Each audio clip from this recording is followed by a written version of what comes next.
Courts face total shutdown nationwide. See page 5. She overwhelmed by security challenges. Hello and welcome to Today in the News on Vanguard Live. Here on Today in the News, we read and give in-depth analysis on some of the stories on the front pages of the paper. Also take your insightful comments of what's going on here in Nigeria and across the world. Join us Mondays through to Friday on Vanguard Live.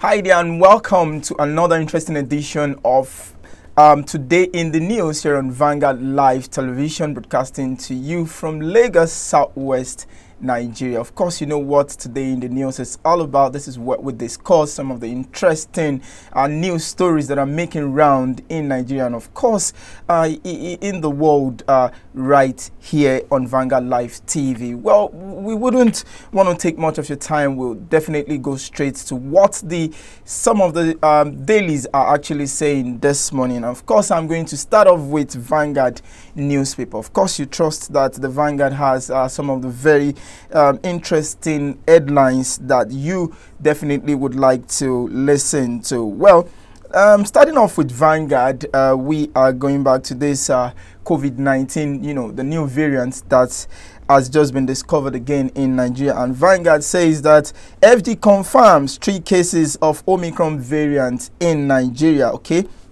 That is actually coming with some riders, urges states to introduce measures to curb community transmission. Canada bars travelers from Nigeria, Egypt and Malawi.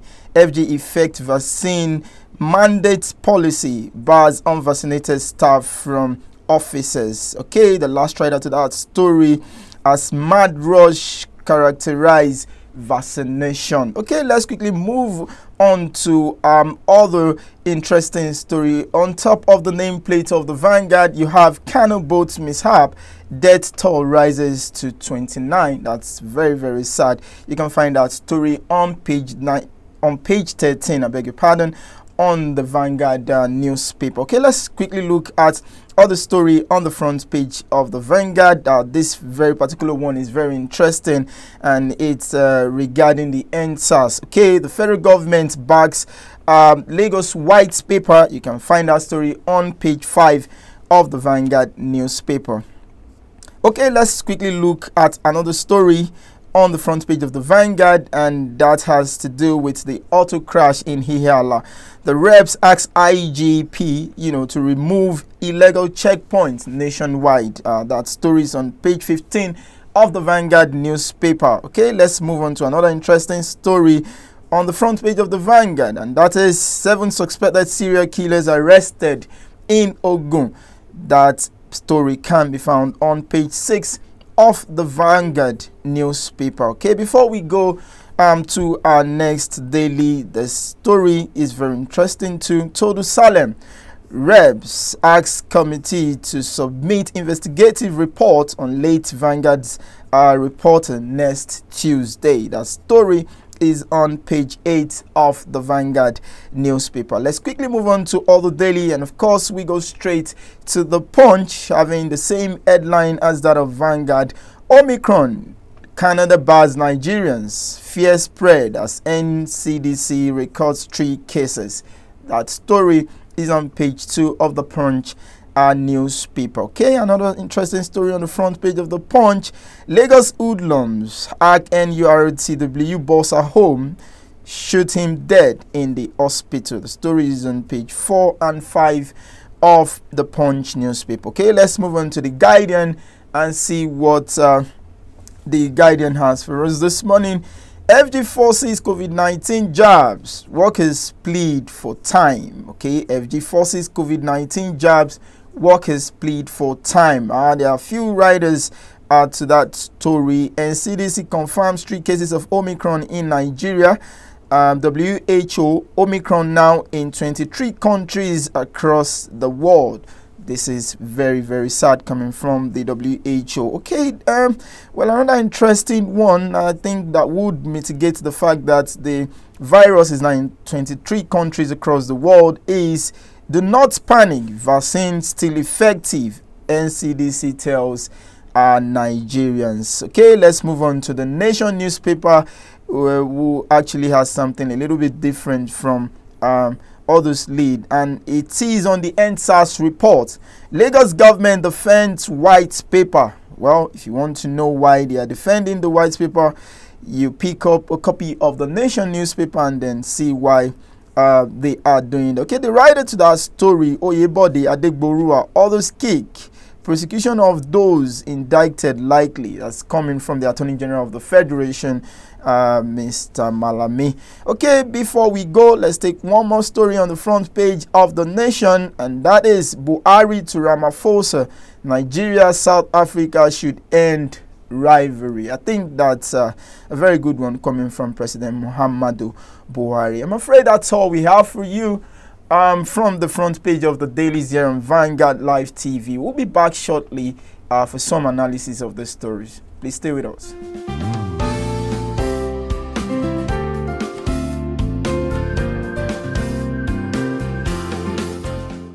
Ports face total shutdown nationwide. See page 5. She overwhelmed by security challenges. Hello and welcome to Today in the News on Vanguard Live. Here on Today in the News, we read and give in-depth analysis on some of the stories on the front pages of the paper. Also take your insightful comments of what's going on here in Nigeria and across the world. Join us Mondays through to Friday on Vanguard Live.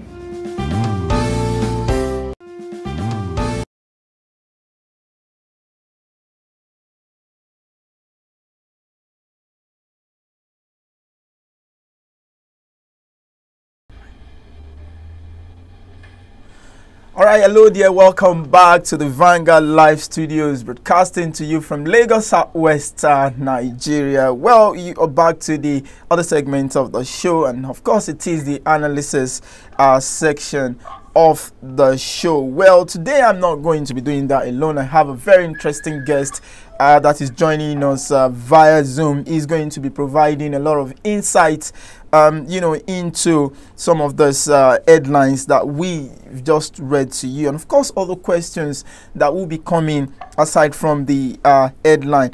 Well, he is a financial expert, and of course he's the publisher of Global Financial Digest. His name is Oluwadare Mayowa. Oluwadare, welcome to the show.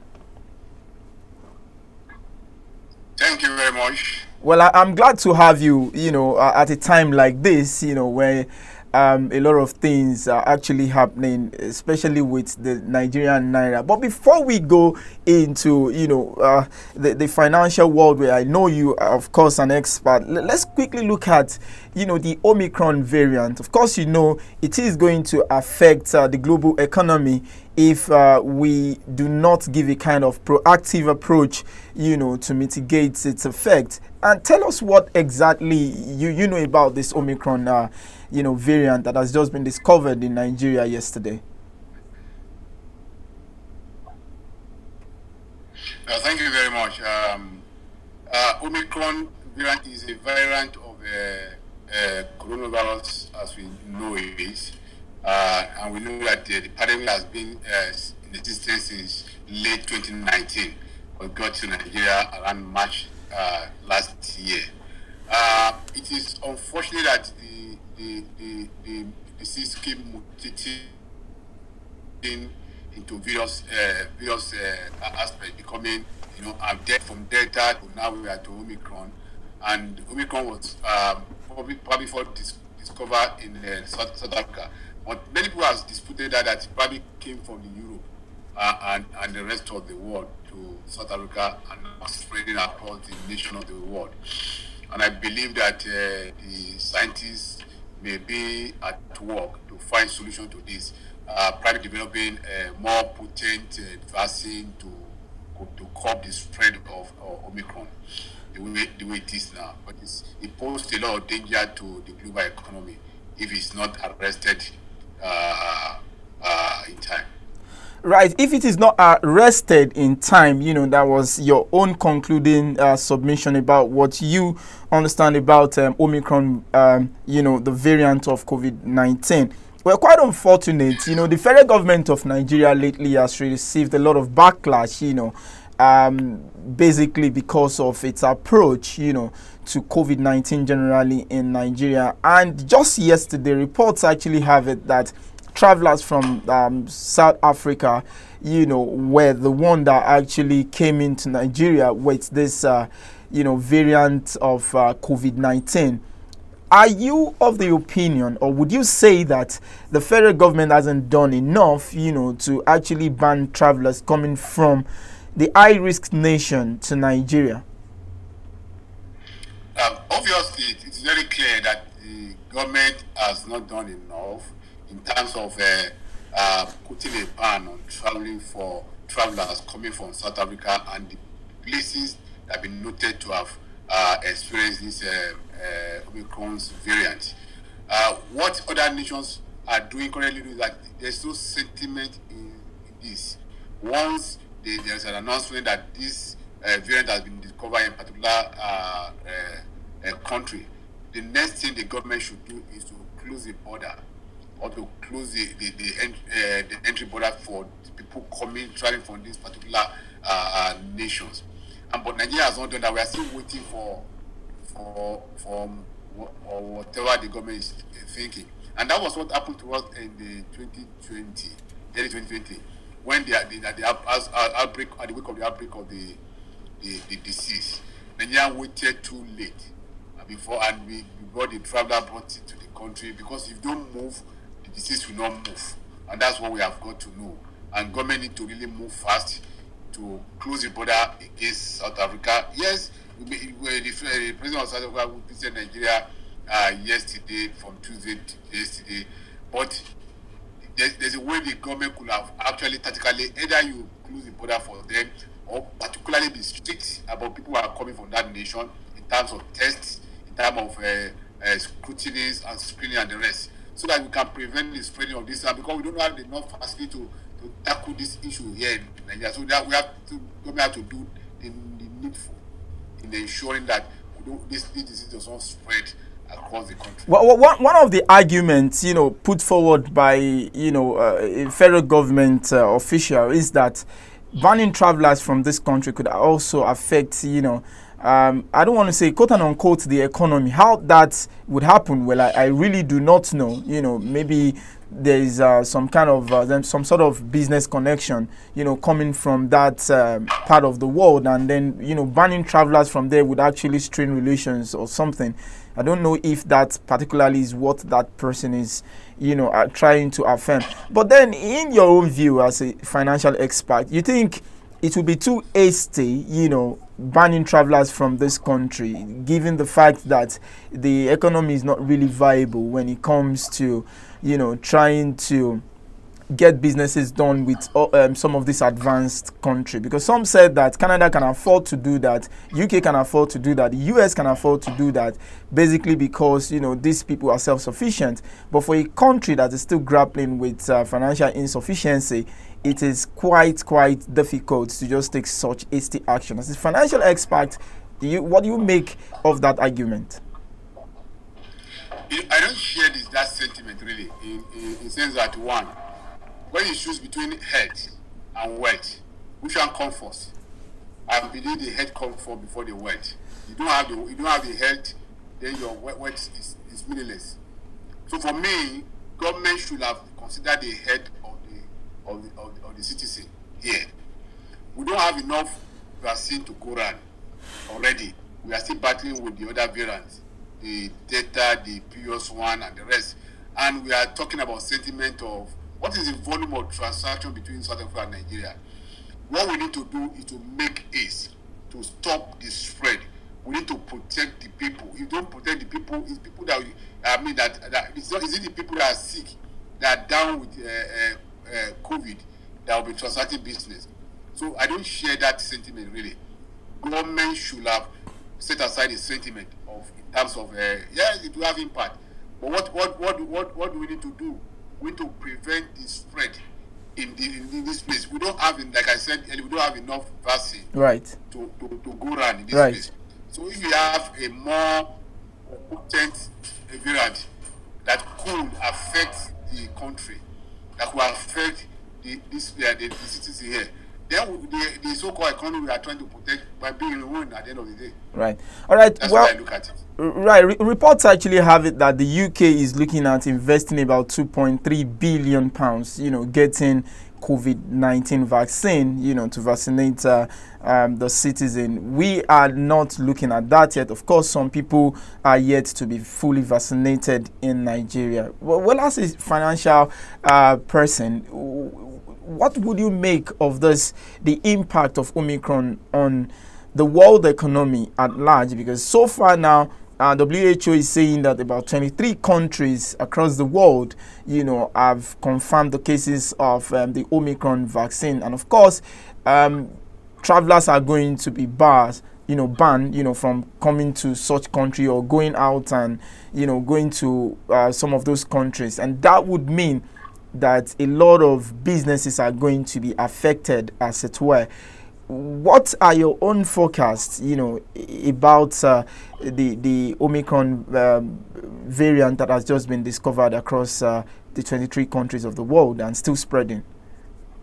Yeah, it has a huge impact, dimensions in economic terms. When you are banning traveling, that means it will have effect in the aviation industry. The airlines won't have enough passengers to travel, and this will have effect on the employment in the aviation industry. The oil industry will be impacted because when the flights are disrupted, then demand for oil will slow down. The economic transition from one nation to the other will be affected because people are traveling to one country to the other to transfer business, either importing, exporting, or the rest. These are going to be affected. It's going to affect even the supply chain again, like what happened in 2020. So we're going to have the impact on the economy that just trying to get out of the pandemic. That time will recover. Definitely, there's no doubt about that. It's going to disrupt the value chain across the nation of the world because we are interrelated in terms of trading, in terms of tourism will be affected. For example, people who are supposed to travel home this December, the Nigerian diaspora to come to Nigeria and bring in dollars to spend here to increase our reserve. These are going to be affected generally. So things are going to be affected. It means that life is going to be coming tougher for citizens because when the economy, the value chain, the supply value chain is disrupted, it's going to affect inflation, and going to depress the economic growth outlook. So the global economic outlook is bleak if we allow this thing to get out of hand. Right. Okay, so let's quickly look at the NSAS report. It's quite generating a lot of mixed reactions, from legal luminaries and, of course, Nigerian across the walks of life have been commenting on it, while some are actually backing and applauding the white paper released by Lagos State government. Others are saying that enough have actually not been done, regarding the white paper that was released by the Lagos State government. Well, the Minister of Justice, the Attorney General, and of course Minister of Justice, Mr. Malami, said that those that have been indicted are likely to face prosecution. You have gone through the white paper report released by the Lagos State government. What do you make of some of the recommendations that were adopted by the Lagos State government? Yeah. One of the most prominent aspects of the white paper is the rejection of the casualty figures by the Lagos State government. While the panel said 9 people died, the Lagos says no, they can only identify one, and the rest, and they were probably rejecting some of those aspects of community panel. For me, it's a two-way thing.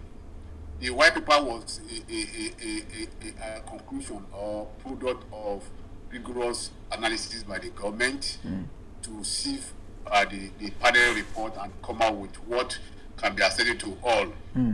But significantly, we can know that the focus has been on the killing at the Lekki toll gate, right? And the two sides have not been able to agree on the figure of the casualty, right? At that event in October 20 last year. But when you look at it critically, the lives have been lost, right, into the process.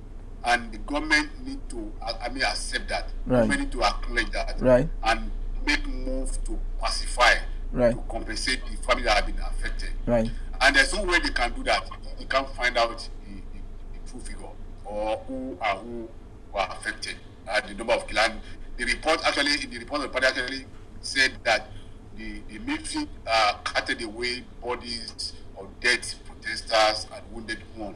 So it is very difficult for us to actually identify or pinpoint who died during the protest.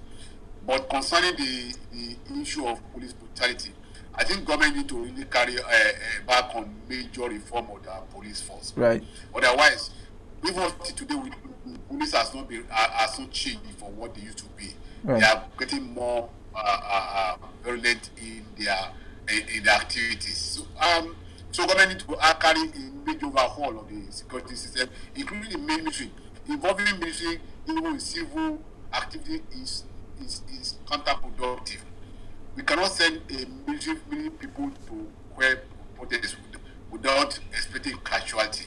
So involving military in civil issue, we have to begin to rethink of that going forward. We have to really empower the police force and the NCDC and Nigerian Security Defense Corps.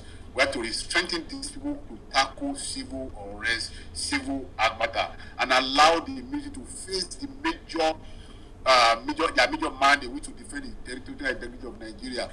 I should not be involving them in the civil action. That is what we need to, going forward, we need to look at. And government must be very critical in reforming the police force. If you don't reform the police force, we still going to have the recurrent of the issue that led to NSAS protests in this country. Police brutality still going on in this country across the nation.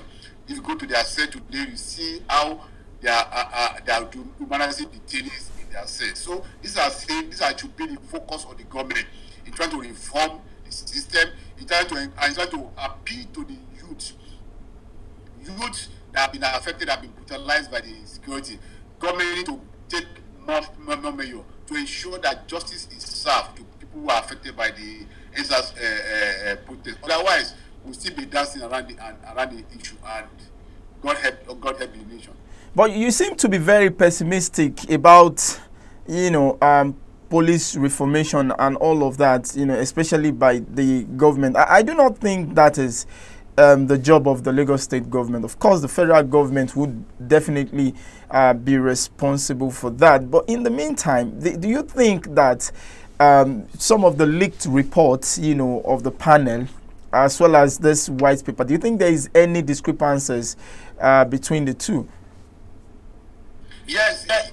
No, let me first of all talk about the police reform. It is the duty of the federal government to reform the police as it is today. The one of the reform we are asking for is that there should be a state police.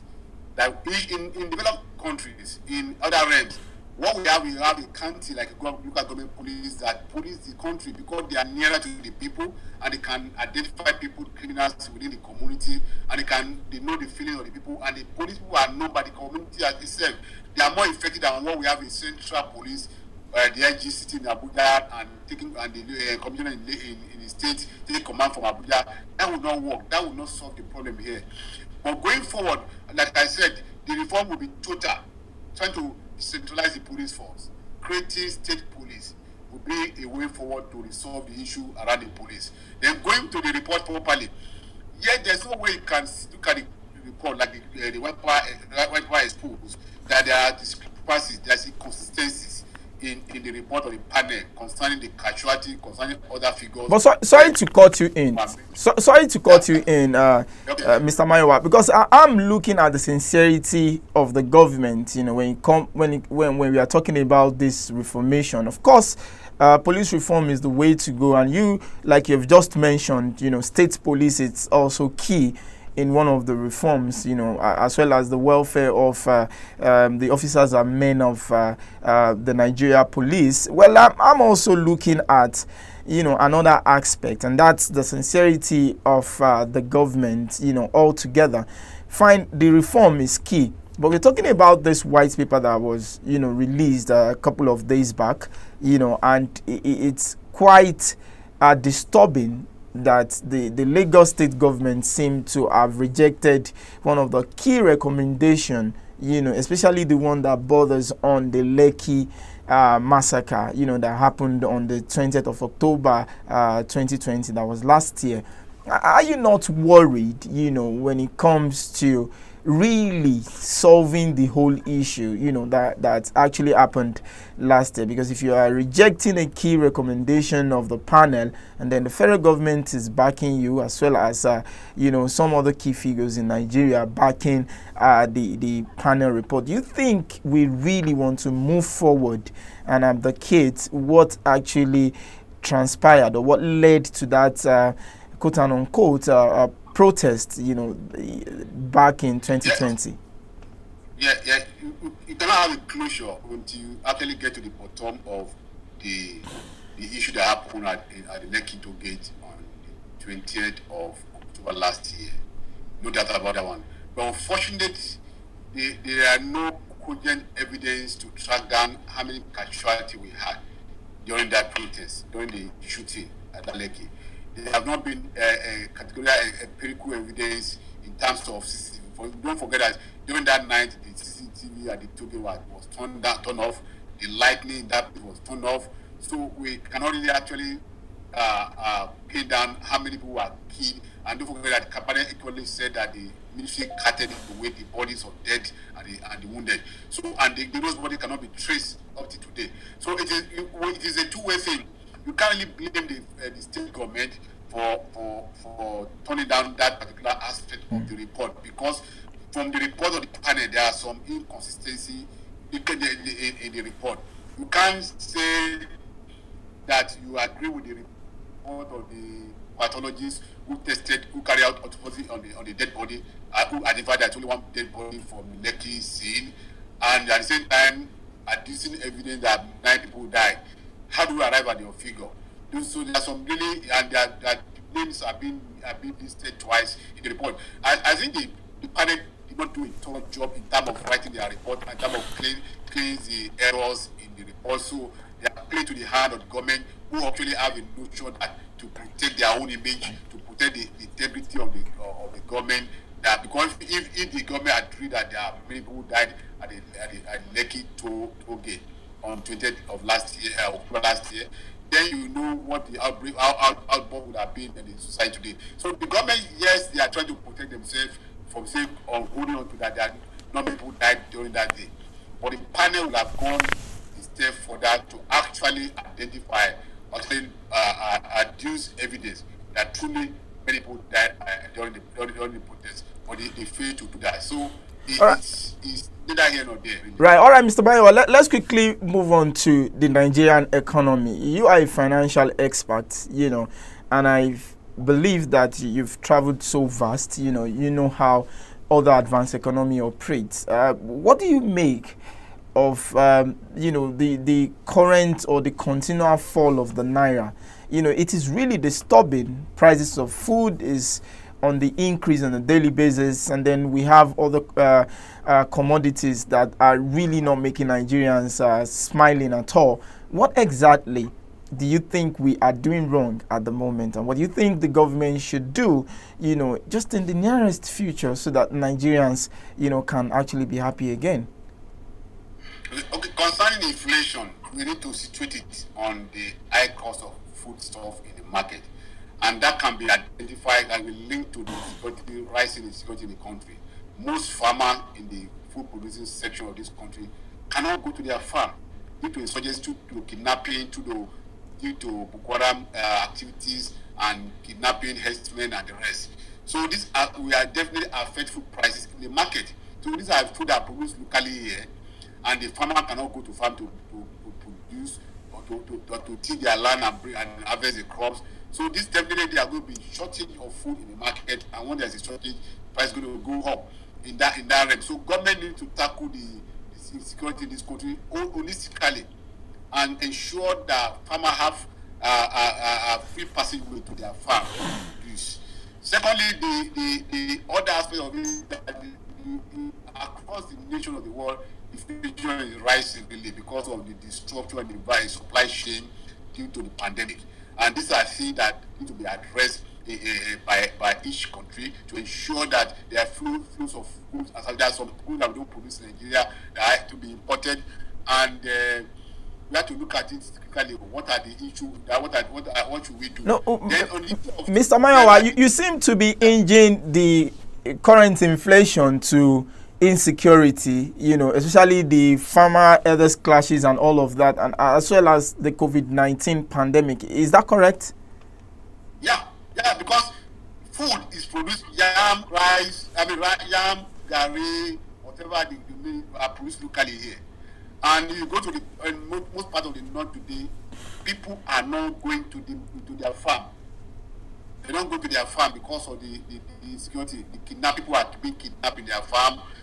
Farms are being destroyed by herdsmen feeding in the farm. So these are the cost of high cost of. So what would you make? What would you make of this argument? Some persons believe that prior to 2015, right? In 2014, we've had the Boko Haram issues. We've had, a little bit skirmishes when it comes to, farmer elders clashes, as well as other insecurity issues in some parts of Nigeria, right? And then we never had it this bad, right?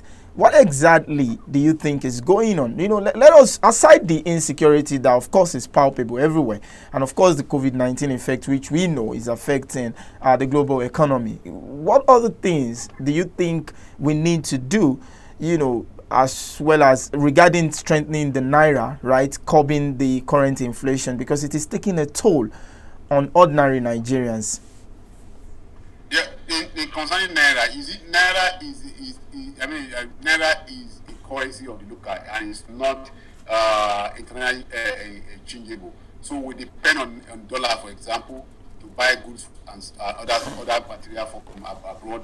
Don't forget, Nigeria is majorly import dependent. We import fuel consumed locally. We import, even as it is today, we still import rice being spoken to this country. We import all the machineries to produce in this country. So the pressure on the Naira will be high as long as we are not earning enough dollars from crude oil. Nigeria has not been producing enough crude oil, for example, below even their OPEC quotas. So we are not earning enough dollars in Nigeria, and we are demanding for more dollars. Many people go for medical tourism, and these are the pressure on the Naira. So what government should do, number one, we should focus on how to do backward integration. Most of the things we are importing to this country today, we don't need them. We are importing toothpick, we are importing the cotton buds, and the rest. We don't need this. Government should focus on how do we produce some of those items we import to this country. How do we fix our refineries? Right. If we fix our refinery today and we are producing petrol locally, right, we will save the dollars we are spending to import this fuel into this country. Right. And that will lead to probably strengthen the Naira. And you can translate this to other sectors of the economy. All right, I'm afraid my time is up, Mr. Mayowa, but it's very wonderful sharing your thoughts with us here on Vanguard Live TV. We hope to have you, some other time, hopefully next week. Thank you very much. All right, thank you. I'm glad to be around today. Right, viewers, I've been discussing with, Mr. Mayowa, who happens to be a global financial experts. Of course, he's been telling us what we need to know, especially with as regards the Omicron variant of the COVID-19 that is currently ravaging the world. Of course, he spoke about the NSAS panel report and the white paper that the Lagos State government released just yesterday, and then of course he provided other insight into what he thought the Nigerian government should do to mitigate, some of the issues we are having as regard inflation in the country. Well, I think that will be all for today. My name remains Bankole Idowu Emmanuel. Do not forget to follow us on all our social media platforms that is currently showing on your screen, as well as log on to our website to get current story. That's www.vanguardngr.com. Until we see you again, please stay tuned.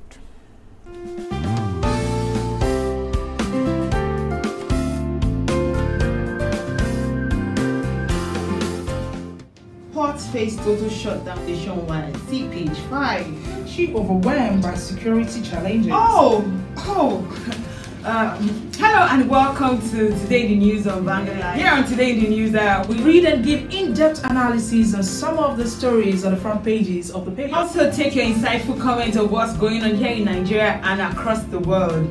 Join us Mondays through to Friday on Vanguard Live.